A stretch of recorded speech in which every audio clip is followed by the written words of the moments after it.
सुनिए, पानी मिलेगा क्या एक गिलास? गला बहुत सूख रहा है। अरे बेटा, ये रखा पानी पी लो। अरे हाँ, कब तक चलने वाला है ड्रामा? पैसे कब दे रहे हो मेरे? अरे साहब, आप इधर आइए, बात कर। अरे उधर चल के क्या बात करनी है? जब घर दे रखा है तुम्हें रहने के लिए, तो उसका किराया मुझे मिलना चाहिए या नहीं? जब किराया देने की औकात नहीं है तो रह क्यों रहे हो यहाँ? बेटा, तुझे मेरी कसम है, वीडियो को लाइक और चैनल को सब्सक्राइब कर देना, नहीं किया तो तेरा सत्यानाश कर दूंगा। अरे साहब, क्यों बेइज्जती कर रहे हैं बच्चों के सामने? वहाँ चलिए ना, मैं आपको बताती हूँ सब। अरे ऐसी कौन सी बात है जो यहाँ पे नहीं होगी वहां हो जाएगी? साहब आइए, बस थोड़ी सी बात सुन लीजिए मेरी। हाँ चल, देखता हूँ क्या बोलती है। चल बता, क्या बात करनी है? साहब, 1 महीने की मोहलत और मिल जाएगी क्या? मुझे तूने पागल समझ रखा है क्या? तूने पहले से ही मुझे 4 महीने का किराया नहीं दिया और तू मुझे बोल रही है कि 1 महीने की मोहलत और मिल जाएगी क्या? अरे मैं पागल बैठा हूँ यहाँ पे, 5 महीने के पैसे हो जाएंगे, कहाँ से देगी तू? फ्री की जगह है क्या मेरी जो तुम लोगों को ऐसे ही रहने दूँ? अरे मेरे भी 50 खर्चे होते हैं, कहाँ से करूँगा मैं? जब जगह दे रखी है रहने के लिए तो पैसे तो देने पड़ेंगे ना। साहब, इसके पापा नहीं है, सारी जिम्मेदारी मेरे ही सर पर है। अब मुझे कोई नौकरी नहीं मिल रही अभी ढंग की। जैसे ही कोई काम मिलेगा ना, तो मैं आपके सारे पैसे लौटा दूंगी, पर तब तक के लिए थोड़ा सा समय दे दो।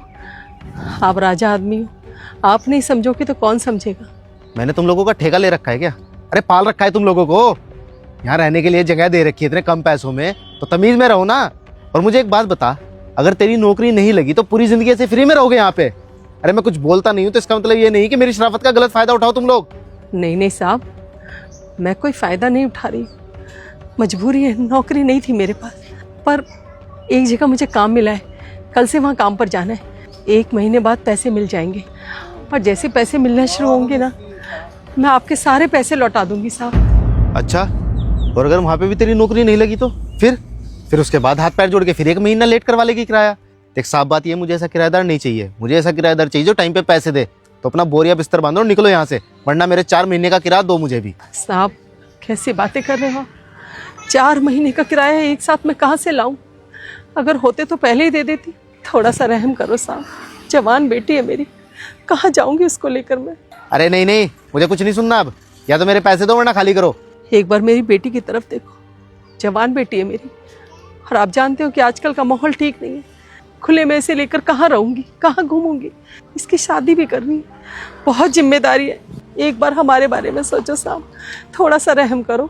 अरे कहीं भी जाओ यार, मुझे क्या मतलब? मुझे सिर्फ एक चीज से मतलब है, मुझे मेरे पैसे मिलने चाहिए बस। या तो मुझे मेरे पैसे दो वरना जाओ यहाँ से। मैं दे दूंगा इनके पैसे, इनको निकालने की जरूरत नहीं है। आपकी तारीफ भाई साहब। मैं कोई भी हूँ, आपको आपके पैसे से मतलब होना चाहिए। कितने पैसे इनके मुझे बताइए? 10,000 रुपये किराया, 4 महीने से दिया तो 10,000 रुपये हो गए। आप दोगे इनके पैसे? हाँ दे दूंगा मैं 10,000 रुपये। अरे कौन हो भाई, क्यों फालतू में खर्चा कर रहे हो उनके चक्कर में? ये पैसे नहीं लौटाने वाले। मैं वापस करने के लिए बोल भी नहीं रहा इनको। अरे इंसान की कोई मजबूरी भी होती है, पता नहीं किस मजबूरी में यहाँ पे रह रहे हैं, मुश्किल से खा रहे हैं, और तुम हो इनकी मजबूरी नहीं समझ रहे, ऊपर से घर से और निकाल रहे हो। अगर ये यहाँ से चले गए तो पता भी है कहाँ रहेंगे ये। मेरे होते हुए इनको यहाँ से कोई नहीं निकालेगा। 4 महीने का किराया ना, मैं देता हूँ किराया। पर साहब, आप हमारे लिए ये सब क्यों कर रहे हो? आप तो हमें जानते भी नहीं हो। आंटी जी, आपने भी मेरी मदद की, मुझे प्यास लगी थी, आपने मुझे पानी पिलाया, तो मेरा भी फ़र्ज़ बनता है कि मैं भी आपकी मदद करूं। और वैसे भी मेरे लिए 10,000 रुपये बहुत छोटी सी रकम है, अगर मैं दे भी दूंगा ना तो मुझे कोई फ़र्क नहीं पड़ेगा, लेकिन हाँ आपकी बहुत बड़ी मदद हो जाएगी। और भाई तू, अगर तूने किसी को रहने के लिए घर दिया है तो इसका मतलब ये नहीं है कि तू उनकी बेइज्जती करेगा। अरे तो देख लेता, उनकी बेटी खड़ी है यहाँ पे, और एक बेटी के सामने उसकी माँ की बेइज्जती करे जा रहा है तू। अगर कोई मुसीबत में हो ना तो उसका साथ देना चाहिए, ना कि उसकी मुसीबत को बढ़ाना चाहिए। तो भाई मैं किसी की मजबूरी समझने नहीं बैठा हूँ, 4 महीने से समझ रहा हूँ इनकी मजबूरी। मुझे पैसे दो मेरे, मैं निकलता हूँ। हाँ स्कैनर दो। किलो आ गए, अगले महीने के पैसे टाइम से दे देना। बहुत बहुत धन्यवाद साहब। अरे धन्यवाद की कोई ज़रूरत नहीं है। और कल जहाँ नौकरी के लिए जा रहे हो वहाँ पे नौकरी ना मिले ना तो मेरे ऑफिस आ जाना, मैं नौकरी दूंगा आपको। वहाँ से ज़्यादा पैसे भी मिलेंगे और किसी तरह की दिक्कत भी नहीं होगी आपको। यहीं पास में ही है मेरा ऑफिस, पीछे वाले रोड पे। ध्यान रखना।